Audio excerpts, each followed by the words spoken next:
বতৰৰ বস্তু খাব লাগে আজি চিকেন বনাই আছো আপোনালোকক চিকেন যে কৈছিলো আনি থৈছিলো খদাই খাব নোৱাৰো নহয় এ চিকেন এখিনি একদম পিয়াজ আদা অকমান মই ৰুকি দিম আৰু নহৰু ঠেতেলে থৈছো আলু ফ্ৰাই কৰি থৈছো এইখিনি হল পিয়াজ পাত এ জলকীয়া পিয়াজ পাতেদি খাব ইমানে ধুনিয়া হয় আৰু মই জিৰা আৰু ধনিয়া গুৰি বা বাকিখিনি মই দি থাকিম সময় সময় চাই থাকো বলক তেল গৰম হল পিয়াজ দি দিওঁ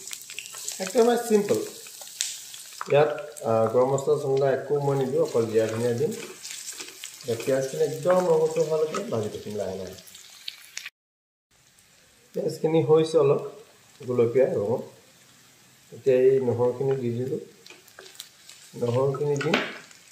আৰু আদা একেবাৰে মই অকমান বেছি নিদিওঁ ইয়াতে ৰুকি দিছোঁ আৰু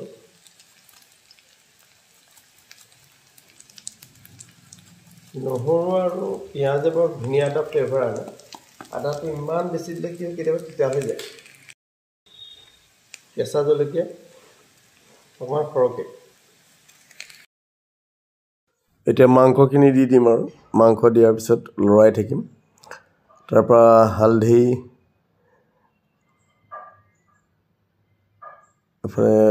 নিমখ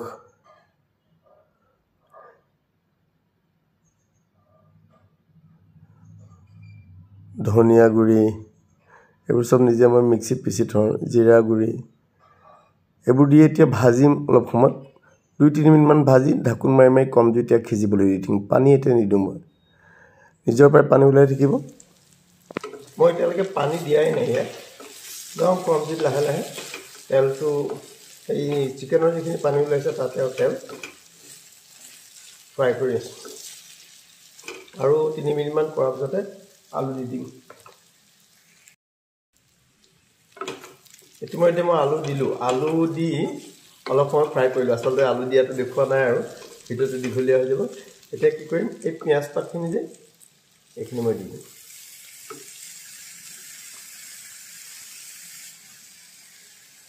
এইখিনি দি অকণমান ফ্ৰাই কৰিম তাৰপিছতহে মই পানী দিম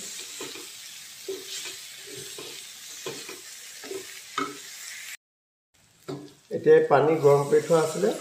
দি দিওঁ আৰু ফ্লেমটো অলপ হাই কৰিব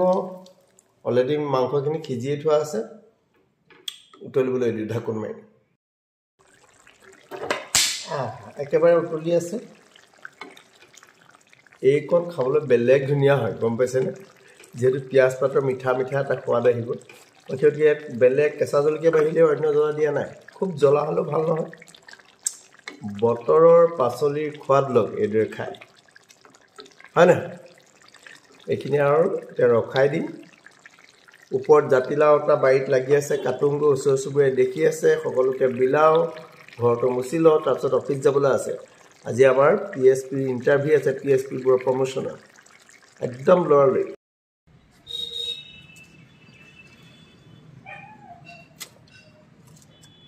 এইটো বাৰী জাতিলাও দেখিলে দেখুৱাই দিছোঁ চাইছে এয়া জাতিলাও আকৌ ভাগ কৰিছোঁ ওচৰ চুবুৰীয়াক দিম মই খাব ইমান নোৱাৰোঁ যে ডাঙৰ জাতিলাও বিৰাট ধুনীয়া ডাঙৰ জাতিলাও ওলাইছে ভাতকেইটা লোৱালৈকে বাঢ়ি লওঁ আৰু খাওঁ গৰমে গৰমে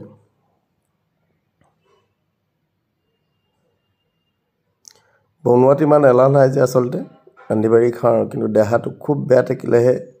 আমনি লাগে আৰু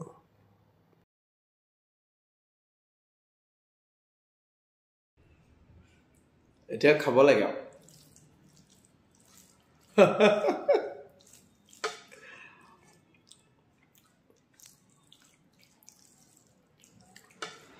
আধা বনাই দিলে খাই ভাল লাগে কিন্তু উপায়টো নাই হয়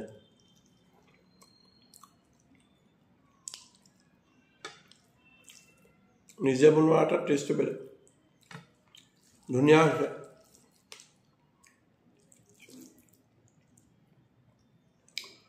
মই বেলেগ পেকেটৰ মছলা নিদিওঁ আৰু জলকীয়া গুড়ি দিয়া নাই অকল কেঁচা জলকীয়া দিছোঁ জালুক দিয়া নাই পিঁয়াজ পাতৰ মানে নহ'লে আচল যিটো সোৱাদ সেইটো মাৰ খাই যাব, মিঠা মিঠা যিটো সোৱাদটো লাগে।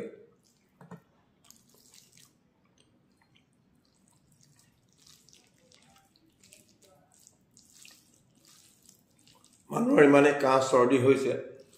আৰু এতিয়া কি হৈছে, বয়স এটা হৈছে ন, গতিকে খাদ্যটো লাগে আৰু।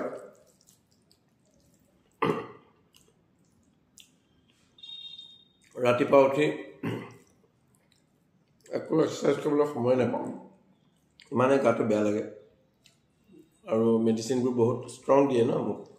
ৰাতি শুলে ক'ব নোৱাৰোঁ। এতিয়া প্ৰায় মেডিচিনবোৰ আজিকালি অকণমান এভইড কৰিবলৈ ধৰিছোঁ। ৰাতিপুৱা পানী গৰম কৰোঁ, তাত মানে ইলাচি, লং, দালচেনি, কেঁচা হালধি, তুলসী পাত, আদা এইকেইটা দি বইল কৰি সেইটো পানী খাওঁ ৰাতিপুৱা। তাৰপৰা চাহটোতো মই একেবাৰে খাওঁ, মই একাপেই ৰাতিপুৱাই খাওঁ। আজি লাল চাহ, গাখীৰ চাহটো মোৰ নাই। অলপ এক্সাৰচাইজবোৰ আকৌ আৰম্ভ কৰিবলগীয়া হৈছে, আৰু উপায়টো নাই।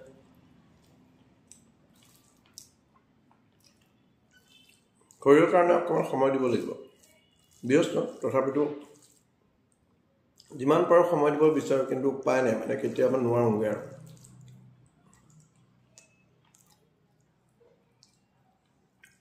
অফিচৰ কামবোৰ প্ৰায় শেষ হৈছে, আৰু তথাপিতো দুই এটা থাকেই আৰু সদায়।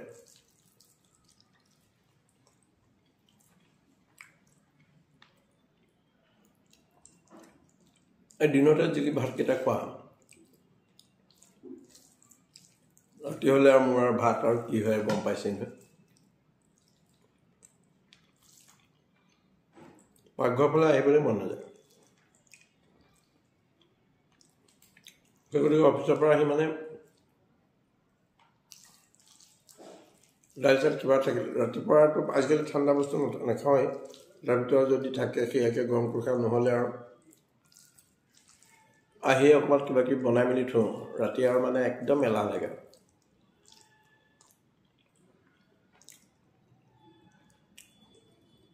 আবদ্ধ ৰুম এটাত নিজকে মানে আপুনি থাকি কেতিয়াবা চাবচোন, আপোনাৰ পৰিয়াল আছে, ঘৰত অন্য সদস্য আছে, যেতিয়া অকলে থাকিবলগীয়া হয় আপোনালোকৰ কেনেকুৱা এটা হয়।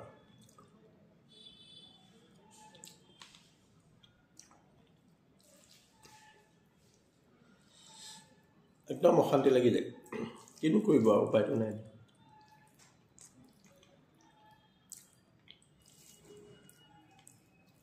ভাগ্য এখন আমি লিখি যাওঁ,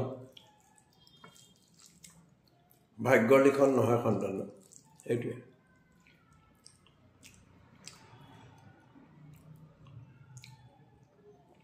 বিশেষকৈ কেতিয়া বেয়া লাগে জানে,